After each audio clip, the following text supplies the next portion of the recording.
आपको होने वाला हर अनुभव मुख्य रूप से आपकी रीढ़ से संचालित होता है। अगर आप इस पर थोड़ी महारत पालें कि ये कैसे संचालित होता है, तो आप ये पक्का कर सकते हैं कि अपने लिए कैसा अनुभव पैदा करना है।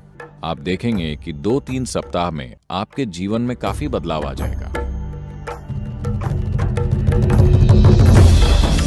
जीवन का जो भी अनुभव हो, चाहे वो प्रकाश हो या ध्वनि, कोई स्वाद, कोई गंध या संवेदना, अनुभव का जो भी रूप हो, दर्द हो या खुशी, आपको होने वाला हर अनुभव मुख्य रूप से आपकी रीढ़ से संचालित होता है। अगर रीढ़ हटा ली जाए या जो रीढ़ से गुजरता है वो किसी तरह अव्यवस्थित हो जाए तो कोई अनुभव नहीं होगा। हमने हमेशा रीढ़ को ब्रह्मांड की धुरी के प्रतीक के रूप में देखा है। मुख्य रूप से आप ब्रह्मांड को सिर्फ अपने अनुभव के संदर्भ में ही जानते हैं। उसे जानने का कोई और तरीका नहीं है।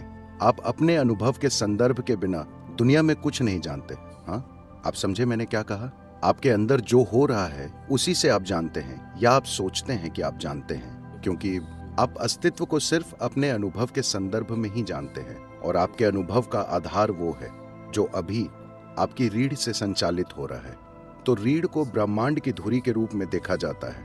आज हम जानते हैं कि पूरा सौर मंडल एक छोटी सी बूंद है इस ब्रह्मांड में।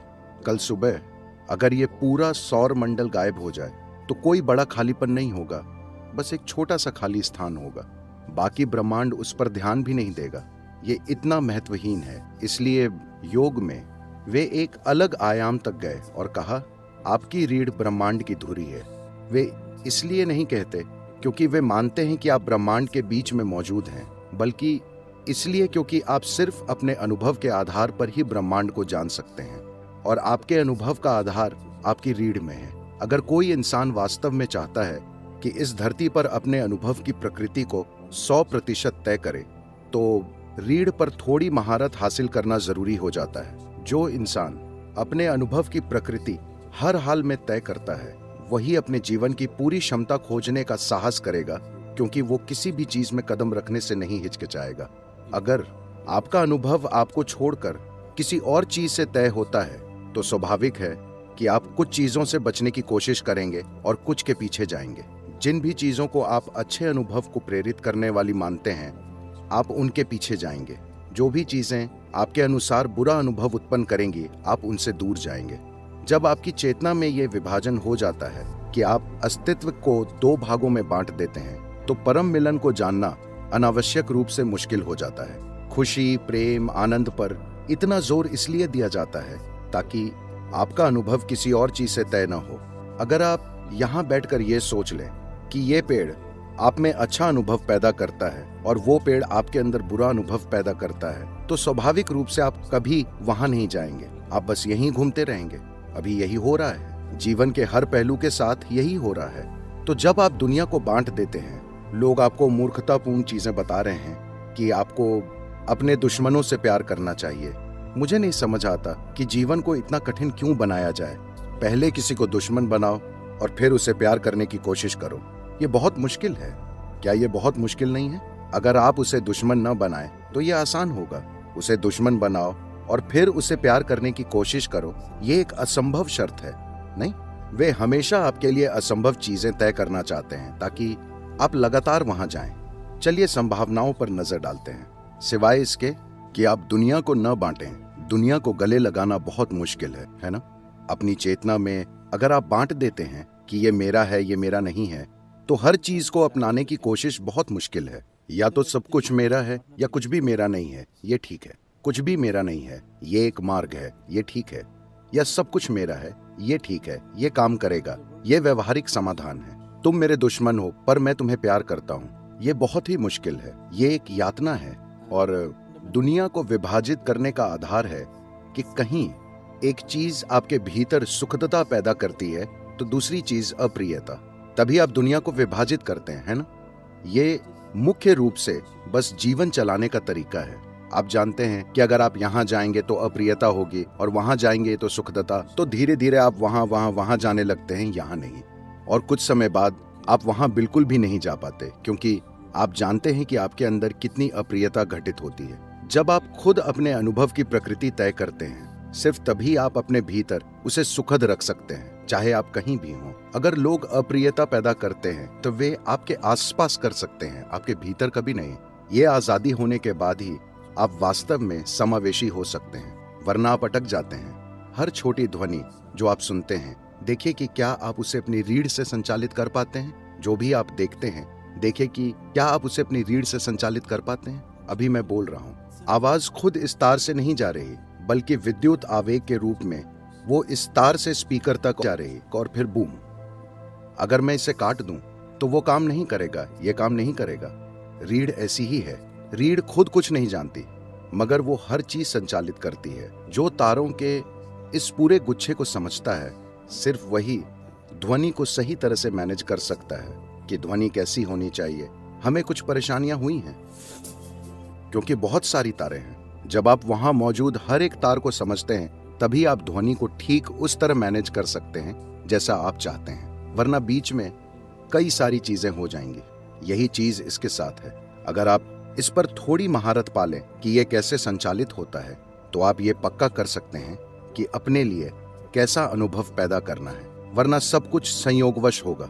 जब आपके जीवन का अनुभव ही संयोग से घटित होता है, जब आपके अस्तित्व का तरीका ही संयोग से तय होता है, अगर आप यहाँ संयोग से मौजूद हैं, तो ये एक हो सकने वाली आपदा की तरह है। सिर्फ ये डर कि मेरे साथ क्या होगा, मेरे साथ क्या होगा, सब कुछ नष्ट कर देता है। इंसान की सुंदरता और गरिमा पूरी तरह खो जाएगी अगर मेरे मन में क्या होगा का डर बैठ जाए। जानवर काफी ठीक रहते हैं। एक लालच है। बहुत से दार्शनिक जंगल गए और शांत और सौम्य नहीं कह सकते, जानवरों का शांत प्राकृतिक जीवन देखा। लोग इससे काफी आकर्षित हुए हैं और उन्होंने जंगल जाने और बिल्कुल उनकी तरह जीने की कोशिश की। सरल।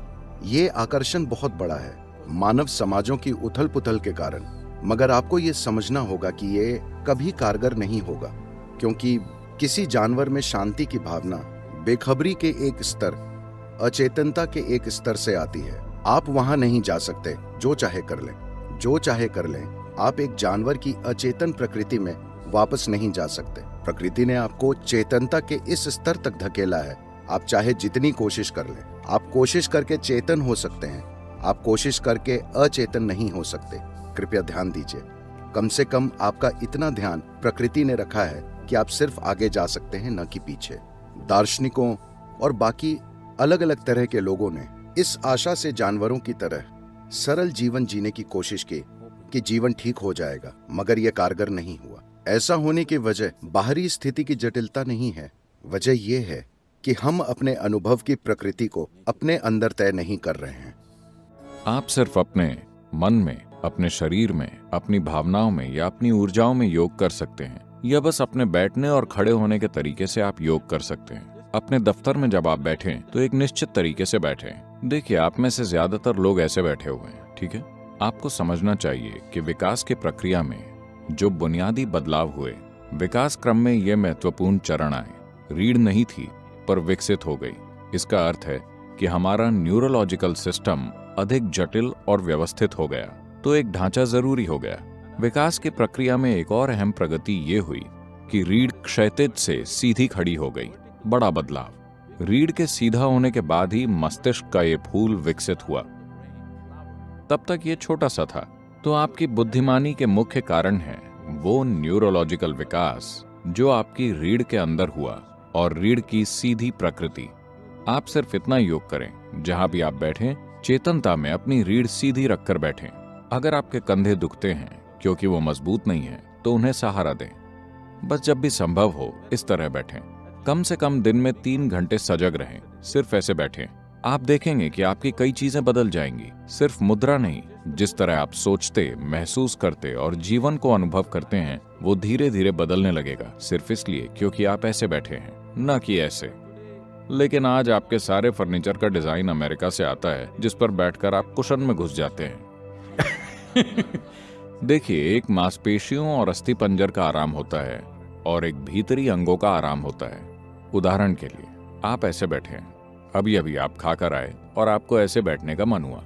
आपको समझना चाहिए कि सभी महत्वपूर्ण अंग इस हिस्से में हैं। वो एक जगह जुड़े हुए नहीं हैं, वो सभी नेट में झूल रहे हैं। अगर आप ऐसे करेंगे तो वो सभी इस तरह एक के ऊपर एक गिरेंगे, उनमें से कोई भी ठीक से काम नहीं करेगा। आप बस इस तरह बैठें, वो अलग अलग झूलते हुए अपना काम करते रहते हैं। ऐसे बैठने से काम बिगड़ेगा।